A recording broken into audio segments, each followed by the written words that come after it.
So April 2026, there are some changes coming.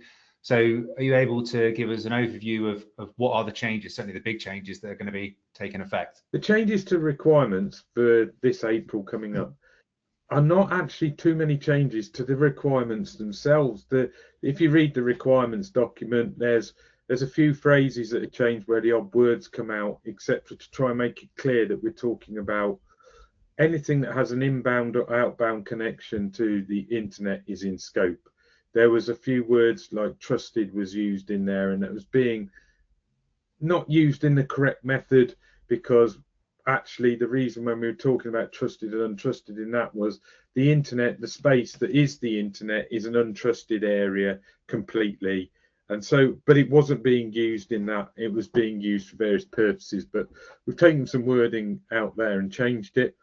We've given a cloud services definition because we needed to broaden what it encompassed. So cloud services are anything that's used for your business that's using an email address as the account that is used for business purposes. So that includes social media accounts, etc., which just falls in line with NCSC across the board, where they have the cyber action toolkit and other projects, their citizen programs, etc., that are, you know, listed on the NCSC. They talk about and link through to how you turn MFA on social media accounts, and so that new encompassing definition brings that in. But the real major changes come in marking of Cyber Essentials this year.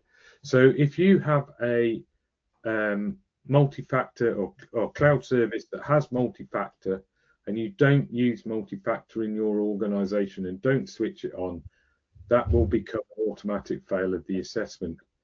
There is absolutely no doubt that multi-factor authentication makes you more secure. Yeah, it's not foolproof. There are different ways, we know that. But just to rely on a username and password now as a default method to authenticate is fast going out of fashion, and your multi-factor is the default way to be logging in now. And anything that you access across the internet, if you can turn multi-factor on it, you need to do that.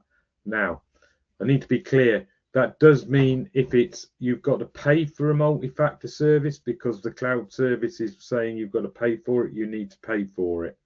That, you know, and if you can link it to an authentication system such as 365, Google Workspace, you need to be linking that cloud service to it, and making sure that that cloud service has multi-factor on. It is part of the national policy. It's a bit of a stepping stone to where the NCSC would eventually like the wide adoption of passkeys, which, you know, are phishing resistant. Passkeys, they're a lot harder, but multi-factor is the step from just username and passwords to multi-factor, then to passkeys, and that's why it's slightly reordered in the requirements document.